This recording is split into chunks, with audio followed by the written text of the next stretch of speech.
এই দিনটা পেটে আসা শরীর আর আগামীর আরো একটা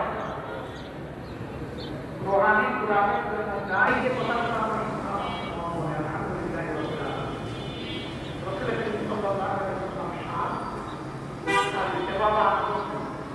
এবং এই জন্যই তাদেরকে আমরা মনের সমস্ত পছন্দের কিন্তু এই দুই নিয়ামত পাপ দিয়ে যতভাবে চেষ্টা করা লাভ পবিত্র আছে তারা চেষ্টা চিন্তা কর গোসল তাই আছে এর বাইরে কিছু নাই সামনে আমরা দাঁড়ানোর চেষ্টা করি।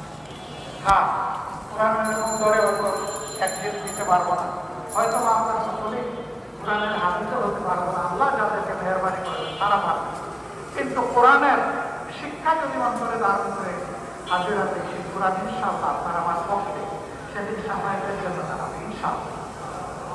দুইটা সাফায়াত নিশ্চিত, একটা আল্লাহ নবীকে যারা মহব্বত করবে এবং অনুসরণ করবে, আর একটা হচ্ছে আল্লাহর কিতাবকে যারা মহব্বত করবে এবং অনুসরণ করবে। এই দুইটার সাফায়াত ওই বান্দা আপনি পাবেন। সে প্রিয় বাংলাদেশকে আমরা আসুন আল্লাহ দেওয়া বিরাটের সুন্দর করার জন্য সিদ্ধান্ত নিই। আল্লাহ আমাদেরকে তাও